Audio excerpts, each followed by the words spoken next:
Article 5 and 6 of the Maputo Protocol, and we will have Ms. Mary Liza, founder and managing director, Elongo Foundation. You will also have 20 minutes, so I think we can start with the presentations. Good afternoon, everyone. My name is Mgusu Himaswi. I'm an advocate from Tanzania, but also I'm an enthusiast of human rights and social justice with a special interest to women and girls' rights issues. I work with the Pan-African Lawyers Union as a legal fellow, but for this specific task, I'll be representing our partner, Ms. Rebecca, who unfortunately couldn't make it to the session. I'm going to deliberate on the domestic and sexual violence and sexual and reproductive health rights as provided for under Article 14 of the Maputo Protocol. So my presentation is going to touch base on briefly about the Maputo Protocol and the provisions of Article 14 and why is the article important, the general comments on Article 14, but how can we as stakeholders and state parties promote Article 14. And we're going to look briefly on the context of Tanzania as an example, but also government efforts that Tanzania has been doing and some few challenges. So before I deep dive to my presentation, I want us to understand the technical terms first. So what is domestic violence? Domestic violence is a type of violence that happens in a domestic setting, you know. Others like to call it the intimate partner violence. So it can be physical, mental, or sexual. And what is sexual violence? Sexual violence is any sexual activity done to a person without his or her consent. So, and looking now at what is sexual and reproductive health rights. Sexual and reproductive health rights is the right of an individual to decide or have power to decide on their sexual activity, their reproductive rights, the power to bear children, you know, but also having access to information, education, and services associated with sexual and reproductive health. Now, let's look at the Maputo Protocol. The Maputo Protocol, also known as the Protocol to the African Charter on Human and People's Rights on the Rights of Women in Africa, was firstly adopted by the African Union in 2003, but it went into effect in 2005. It is a comprehensive document that seeks to improve the status of all women in Africa, and up to date, 44 African states have ratified to the Maputo Protocol. That means that they have agreed to take a step to realize the rights of women as granted in the protocol.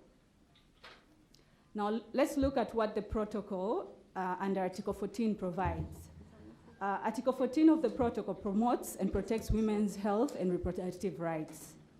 Under Article 14, Sub-Article 1, provides that state parties shall ensure that the right to health of women, including sexual and reproductive rights, is respected and promoted, including the right to control their fertility, the right to decide whether to have children, the number of children, and the spacing of children, the right to choose any method of contraceptives, and the right to self-protection and to be protected against sexually transmitted infections, STIs, including HIV, the human immunodeficiency virus, and the right to be informed on one's health status and on the health status of his or her partners, particularly if affected with STIs or HIV.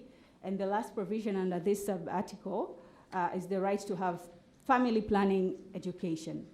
And under Article 14, Sub-Article 2, provides that state parties shall take all appropriate measures to provide adequate, affordable, and accessible health services, including information, education, and communication programs to women, especially those in rural areas.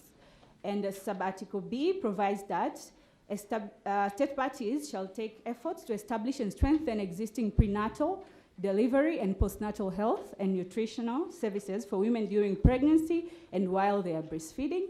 And the last sub-article under this article is that state parties shall take efforts to protect the reproductive rights of women by authorizing medical abortion in cases of sexual assault, rape, and incest, and where the continued pregnancy endangers the mental and physical health of the mother or the life of the fetus.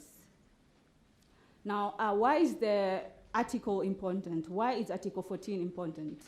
So many factors in Africa are there to preventing women from fully enjoying their health and reproductive rights due to discriminatory legal frameworks, culture, traditional practices, and norms. So Article 14 guarantees the right to women to have their reproductive health. So it binds all state parties to recognize this right in their legislations or domesticate it in their environment. Also, unsafe abortion is one of the main cause of maternal mortality in Africa. So Article 14 provides the right to abortion, but under certain circumstances, including when it affects the life of a mother or the fetus, or affects the mental and physical health of the mother. Also, women face discrimination on the basis of their HIV status in Africa. So young women are much more affected with HIV according to data in Africa. So Article 14 issues protection to women in regards to HIV, the rights for them to know their HIV status, the right to be protected against STDs and all these infections. So there are general comments to the article. So what are general comments?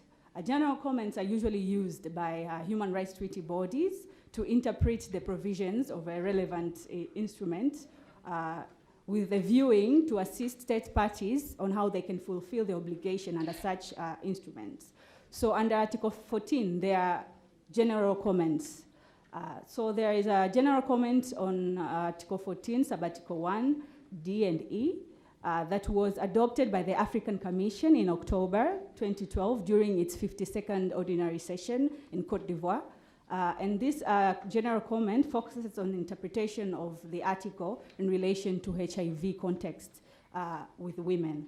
Also, there is a general comment number 2 on Article 14, Sub-A, Sub-1A, B, and F, that was also adopted by the African Commission in 2014 in its 55th ordinary session in Angola, just to interpret the provisions of the Maputo Protocol in relation to sexual and reproductive rights. Now, how can state parties and stakeholders promote Article 14?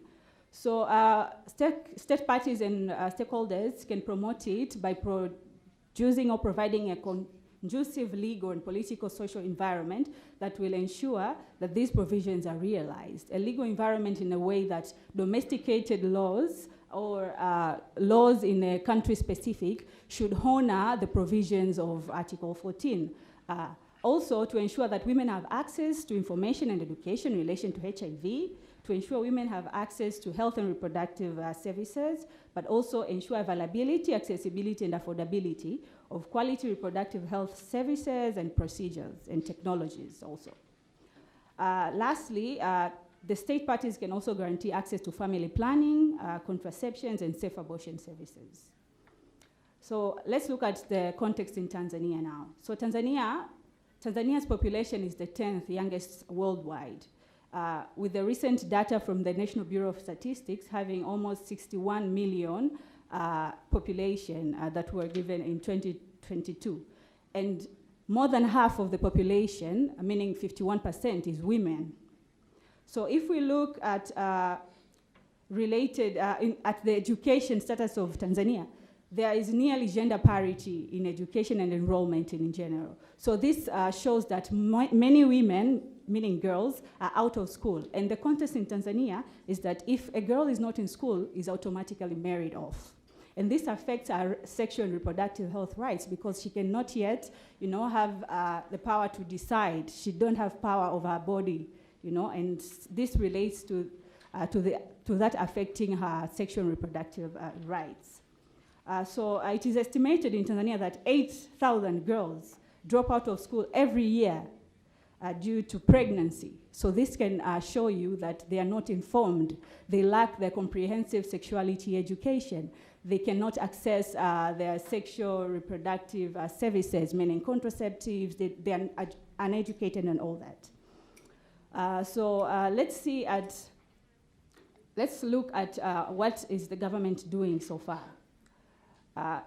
The fact that Tanzania has the highest mortality rate, meaning that almost 556 live births, there is a mortality rate of almost 30%.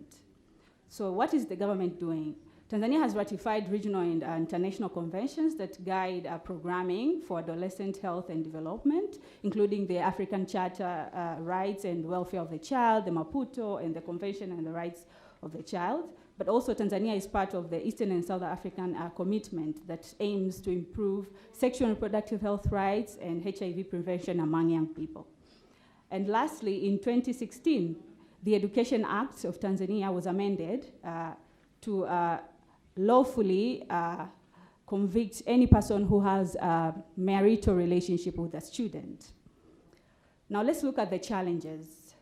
So majority of adolescents in Tanzania are unable to access sexual or reproductive health services due to a number of barriers, including stigma, lack of family and community support, among others. Also, they lack health literacy, including the comprehensive sexuality education, or their rights, the sexual rights education. But also, there is extremely limited or unfriendly adolescent health services at facilities that can be either caused by stigma or a lack of education for the service providers. So the last challenge is that in Tanzania, our Law of Marriage Act under Article 13 and 14 still permits child marriages. It allows a girl to be married at the age of 14 or 15, either by court discretion or by parental approval. So in 2016, Rebecca Gyumi took a case before the High Court challenging the provisions being unconstitutional and in contrary and amending the rights of a girl. So the decision of the High Court found the provisions unconstitutional and ordered the government to amend the law. But in 2019, the government appealed against that decision, but the Court of Appeal luckily cemented the decision of the High Court and ordered, again, the government to amend the law within 1 year. So you can see, since 2019, we are in 2023 now.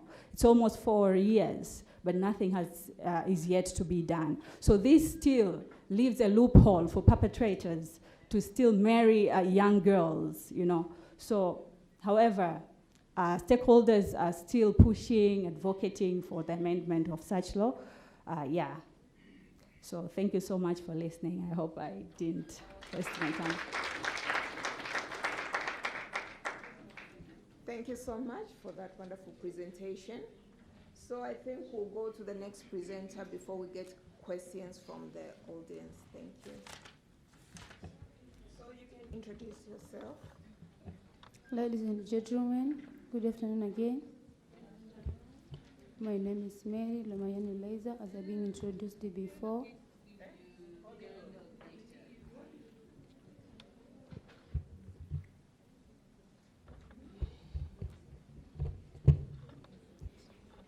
Okay, my name is Mary Lomayani Liza, as being introduced before. Ladies and gentlemen, I stand before you today at the Right of Women in Africa, organized by the African Institute of International Law in the beautiful city of Arusha. It is an honor to address such a distinguished audience gathered here to discuss and champion the right of women, especially in the context of two deeply concerning issues, that is child marriage and female genital mutilation. And female genital mutilation, which continue to plague our continent and in particular our beloved nation, Tanzania. As we embark on this journey to raise awareness, advocate for change, and ultimately eliminate those harmful practices, let us first acknowledge the profound significance of this gathering. It is a testament to our collective commitment to create a better future for African women, where their rights are upheld, their dignity is respected, and their potential is realized to the fullest. children marriage in Tanzania are in reality. Let us begin by addressing the issue of child marriage. In Tanzania, as in many parts of Africa, this practice continues to perpetuate a cycle of suffering and inequality. We must recognize that children marriage is not just a breach of human rights.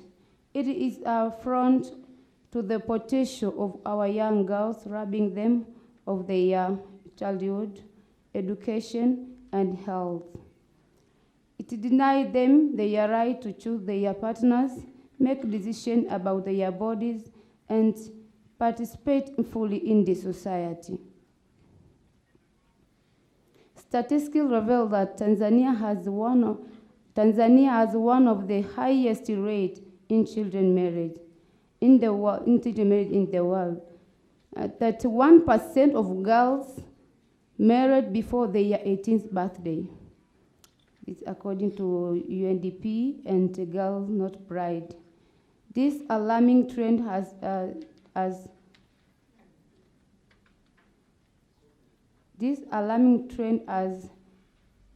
devastating consequences on girls' life.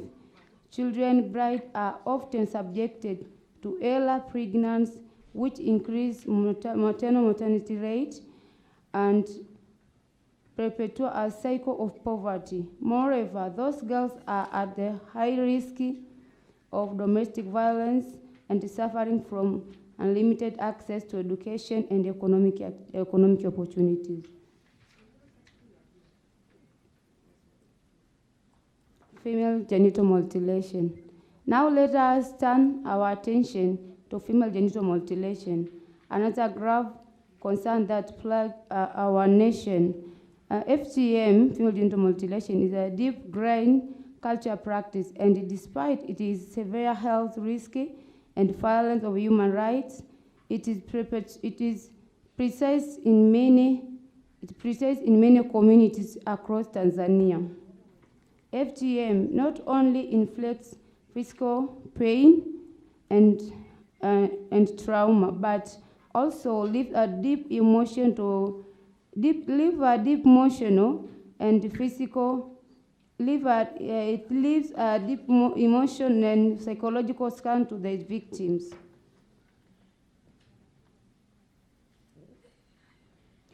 According to UNICEF, it is estimated that 10% of Tanzanian girls and women have undergone some form of FGM.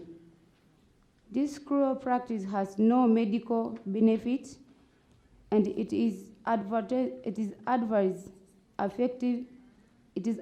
effects range from severe pain and complication during birth to increased probability in infection and lifelong emotional trauma.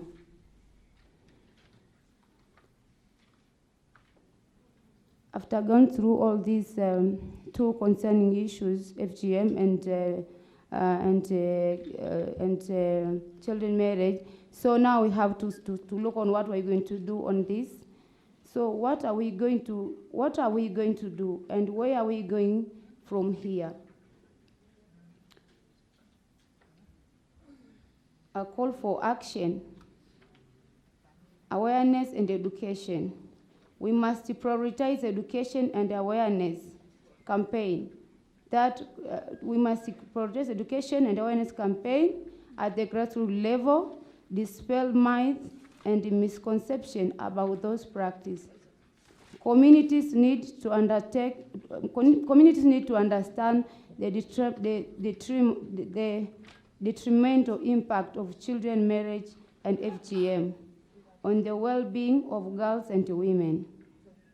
Boys and men engagement on this matter. Even men as a family leaders and boys as a participant in childhood marriage, then they have to be engaged. Their voice against those practices, the rest of the society will be likely to consider those harmful practices through creating schools club, and disseminated flyers, cartoon, which message on the impact of FGM, and reporting system to GBV, supporting structure like free contracts. Legal reforms. Advocacy for legal reforms is crucial. We must work with lawmakers and policymakers to enact and enforce laws that protect girls from children marriage and ban FGM. As some measures have been taken in Tanzania, some steps has been taken toward this direction, but more need to be done to ensure effective implementation is being done. Community engagement. Engaging community and local community and religion leaders, traditional authorities is vital. They are important. They are an important to understand and essential in changing deeply rooted cultural norms. Access to education. Provide access to quality education for girls is a key to break the cycle of children marriage and FGM. When girls are educated, they are more likely to make informed decision about their body and their future for their life. Support for survival. It is important to provide support and rehabilitation service for the survivors of the children marriage and FGM. Those individuals need both physical and psychological support to heal and rebuild their lives. Thank you for your listening. By concluding, I would like to call for I would like to conclude, but I was just trying to check whether I'm getting attention from you guys.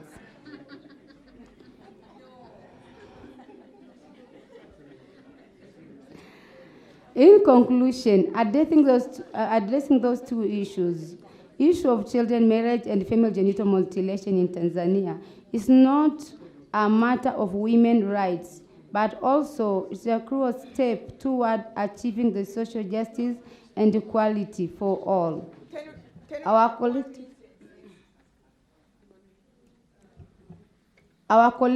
effort and determination can bring about change we aspire to see in our nation. Let us commit ourselves to the case of promoting the right of women and girls in Tanzania. Together we can work toward a future where girls have the opportunity to thrive free from the shackle of children marriage and FGM. Let us stand united in our mission to build a Tanzania, indeed an Africa, where the rights of women are not just a dream but a reality. Thank you.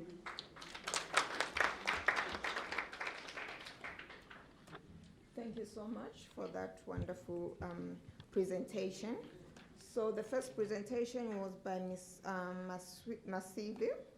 She talked about sexual and reproductive rights, and she also applied the context of Tanzania. So she talked about the laws in Tanzania, that the laws still allow for child marriages. She also talked about the majority of people unable to access sexual reproductive health services.